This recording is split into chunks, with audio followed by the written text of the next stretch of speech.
Hello friends, मैं Chandan Bhargav the Vande Mataram academy Gwalior में आप सभी का बहुत बहुत स्वागत करता हूं और अभिनंदन करता हूं। तो आज हम स्टार्ट करने वाले हैं साइंस का सबसे बेहतरीन टॉपिक जिसका नाम है सेल। जी हाँ, सेल आज हम स्टार्ट करेंगे जो हर प्रतियोगी परीक्षा के लिए बहुत ही उपयोगी है, महत्वपूर्ण है। तो सेल को जानने से पहले हम समझेंगे कि जो कोशिका है इसकी खोज किसने की, इसका नाम किसने दिया और कोशिका का हमारे शरीर में क्या काम होते हैं, ये आज हम सारा बेसिक से पढ़ेंगे। इसके बाद हम करेंगे क्वेश्चन। तो आइए स्टार्ट करते हैं सेल के बारे में।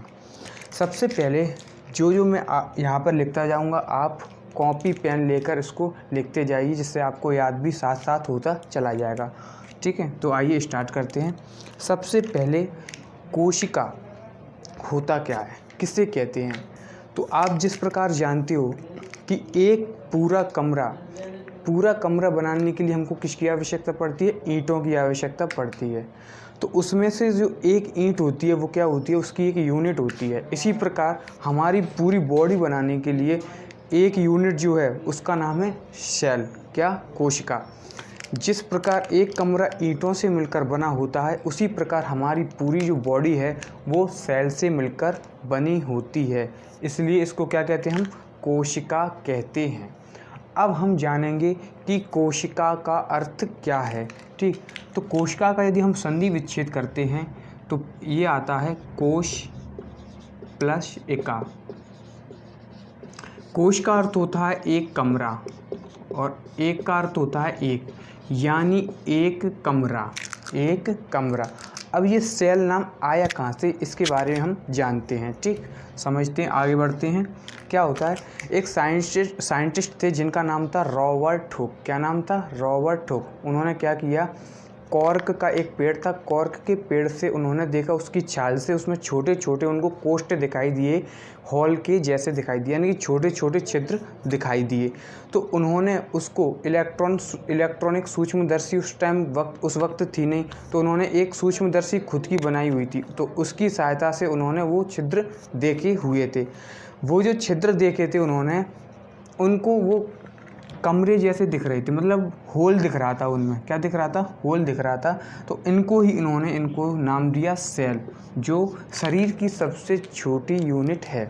ठीक, तो ये कब की बात है, ये बात है 1665 की। रॉबर्ट हुक, कौन, रॉबर्ट हुक। इन्होंने क्या किया, कोशिका की खोज की, यानी कि सेल की खोज की।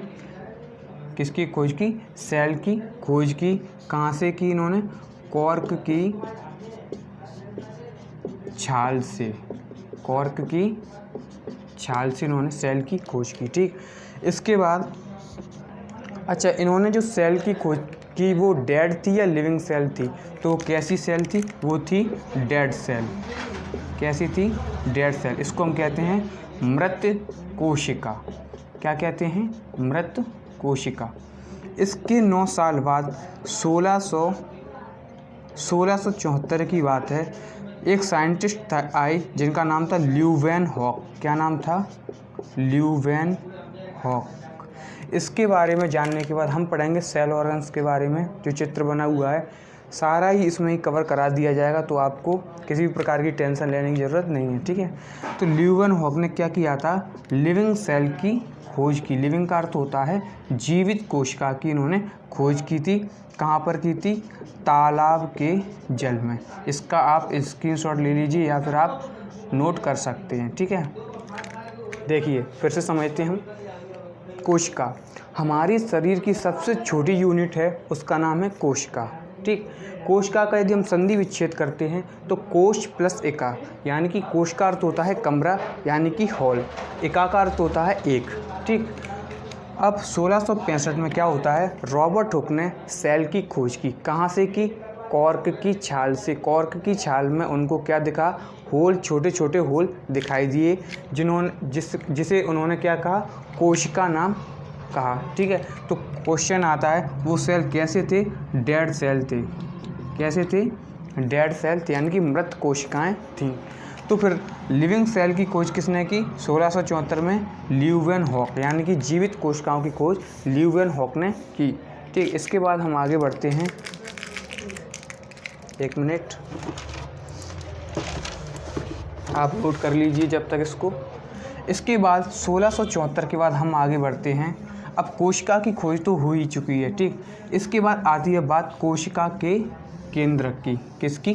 कोशिका के केंद्रक की। आपको कोशिका का केंद्रक भी दिखाई दे रहा होगा डायग्राम में, देखिए ये है पूरी कोशिका, और कोशिका का जो केंद्रक है इसको इंग्लिश में बोलते हैं न्यूक्लियस। क्या बोलते हैं? न्यूक्लियस। तो इसकी जो खोज की गई थी 1831 में। कब की गई थी?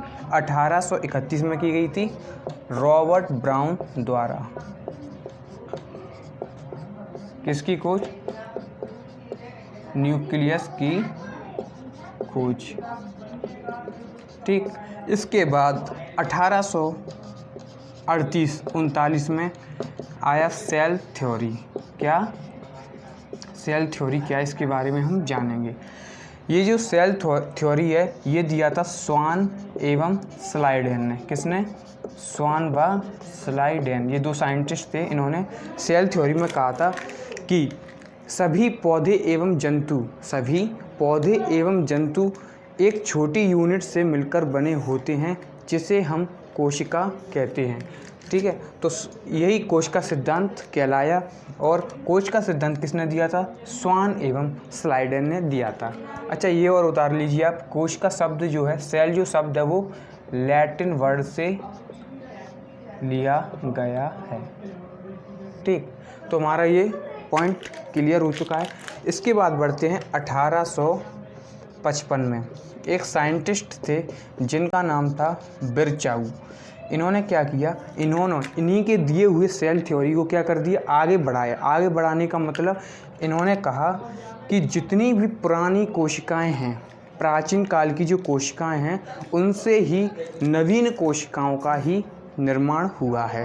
यानी कि सभी पूर्ववर्ती कोशिकाओं से मिलकर ही नई कोशिकाएं मिलती हैं, ये इनका कथन था। आगे बढ़ते हैं, आप इसका स्क्रीनशॉट भी ले सकते हो।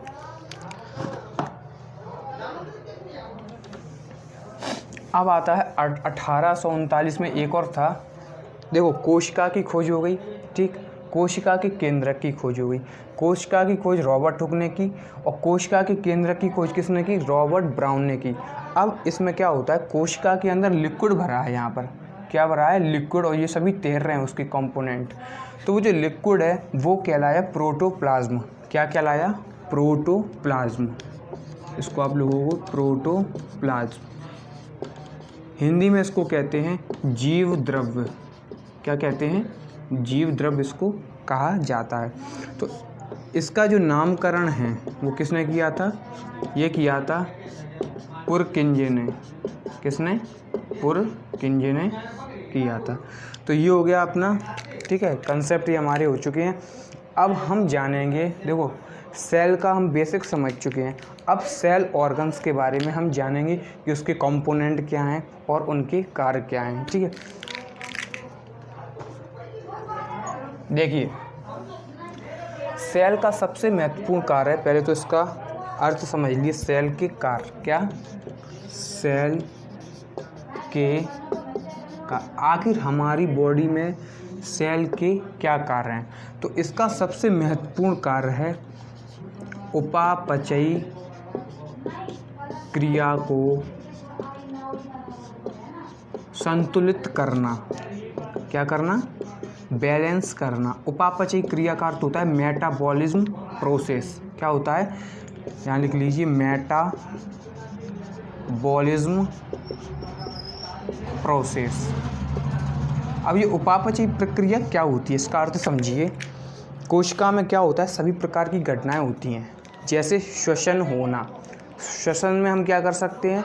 रेस्पिरेशन जो होती है उसमें हम क्या करते हैं? O2 को लेते हैं। तो O2 हमारी बॉडी में क्या होता है? घुलता है, ठीक है। तो वो सीधा किस में आता है? सेल के जाता है, माइटोकॉन्ड्रिया में जाता है, ठीक है। तो उपापचय दो शब्दों से मिलकर बना है। एक होता है उपचयन और एक होता है अपचयन।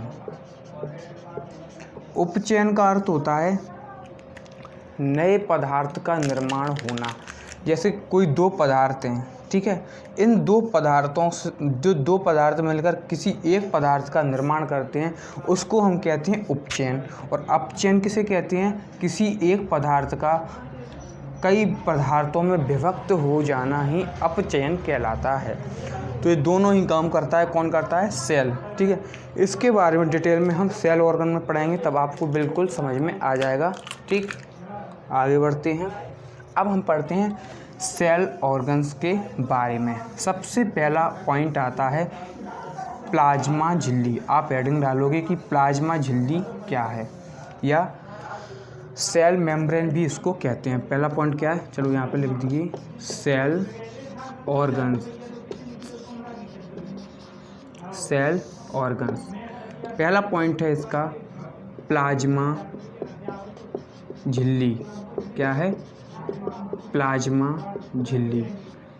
प्लाज्मा झिल्ली। ठीक, दूसरा पॉइंट हम इसमें पढ़ेंगे ER, यानी कि इसको देखिए सेल मेम्ब्रेन भी कहते हैं। क्या कहते हैं? सेल मेम्ब्रेन कहते हैं। ठीक है, ER इसका अर्थ होता है एंडोप्लाज्मिक